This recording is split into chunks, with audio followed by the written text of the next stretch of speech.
Hi friend, welcome to my channel. आज के इस टॉपिक्स में बात करेंगे हीमोफीलिया के बारे में। हीमोफीलिया क्या है, हीमोफीलिया के प्रकार और हीमोफीलिया के लक्षण और इसके उपाय, मतलब हीमोफीलिया से कैसे बचा जा सकता है।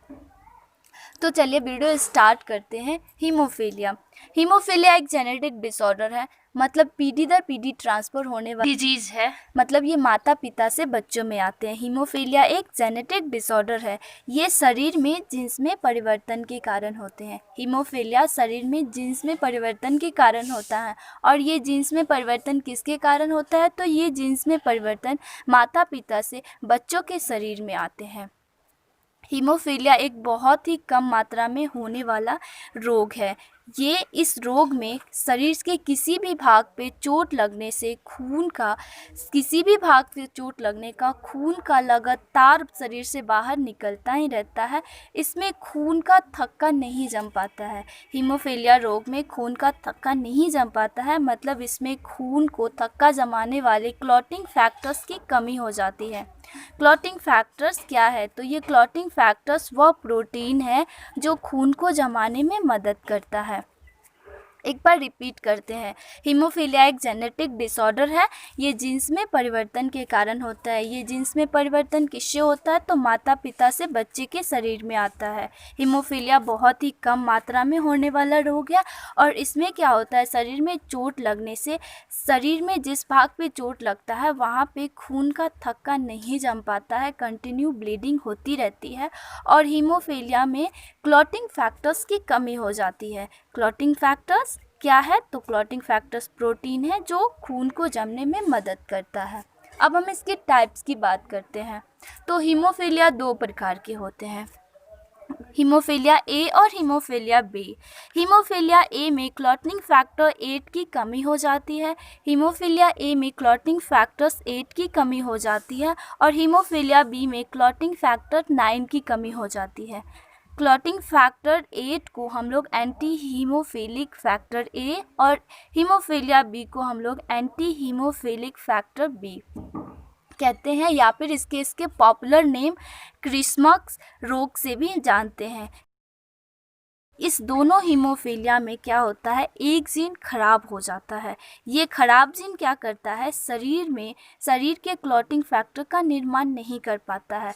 अब जीन खराब हो गया, शरीर में क्लॉटिंग फैक्टर्स का निर्माण नहीं होगा, तो ये क्या करेगा, खून को थक्का नहीं जमा पाएगा, जिसकी वजह से खून कंटिन्यू शरीर से बाहर निकलता रह जाएगा। अब इस क्लॉटिंग फैक्टर्स को, अब ये क्लॉटिंग फैक्टर डिपेंड करता है कि खून को थक्का जमाने में मेनली किसका हाथ होता है? तो मेनली क्लॉटिंग फैक्टर्स का हाथ होता है। हीमोफीलिया रोग हल्का, माध्यम या गंभीर हो सकता है। यह खून में उपस्थित क्लॉटिंग फैक्टर्स पर निर्भर करता है।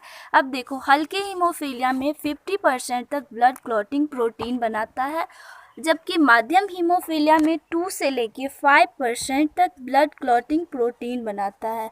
और गंभीर हीमोफीलिया की बात करें, मतलब सीरियसली हीमोफीलिया की बात करें, तो इसमें 1% या उससे भी कम ब्लड क्लॉटिंग प्रोटीन बनाती है।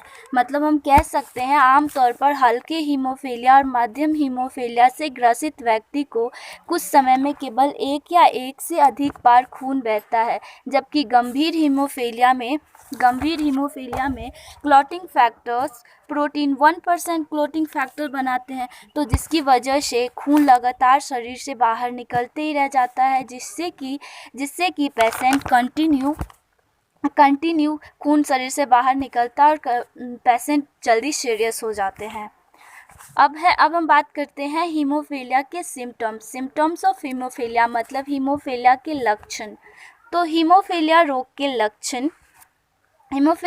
के लक्षण में अत्यधिक खून बहना, आसानी से त्वचा नीला पड़ जाना, नाक से खून बहना, दांत से खून बहना तथा शरीर के किसी भी भाग पे कट जाने या घाव हो जाने से लगातार खून बहना, ये सभी हीमोफीलिया के लक्षण हैं।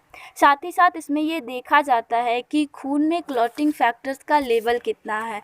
अब हीमोफीलिया रोग में ब्लड क्लॉटिंग नहीं होता है, तो जिसकी वजह से रोगी के सिर में सूजन भी आ सकता है।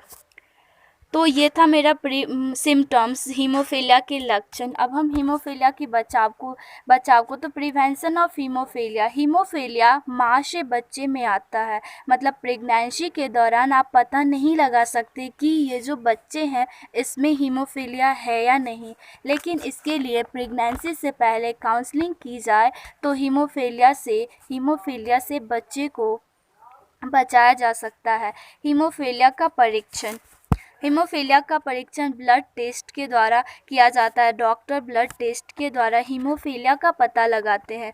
ब्लड टेस्ट में खून का थक्का जमने में कितना समय लगता है इसका पता करते हैं। साथ ही साथ डॉक्टर्स क्लॉटिंग फैक्टर्स का लेवल कितना है वो पता करते हैं, और कौन से क्लॉटिंग फैक्टर्स शरीर में है और कौन से क्लॉटिंग फैक्टर्स शरीर में नहीं है। इन सभी से क्लॉटिंग फैक्टर मतलब ब्लड टेस्ट के द्वारा हीमोफीलिया की पता लगाया जा सकता है। अब हम लोगों ने हीमोफीलिया के ये सारे प्रिवेंशन, सिम्टम्स एंड टाइप्स पढ़ लिए। अब हम आप लोगों से एक छोटा सा सवाल करते हैं। इसका अगर आप लोगों ने पूरा वीडियोस देखा है तो आप इस सवाल का जवाब कमेंट बॉक्स में ज़रूर देंगे।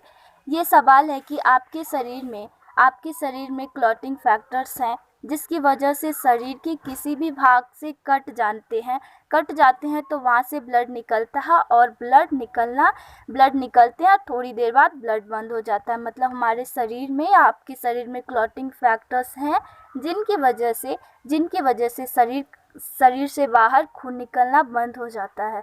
अगर किसी कारणवश आपके शरीर में एक क्लॉटिंग फैक्टर्स की कमी हो गई तो क्या आपको हीमोफीलिया रोग है या नहीं? इसका जवाब आप लोग कमेंट बॉक्स में दीजिएगा। Thanks for watching and keep studying.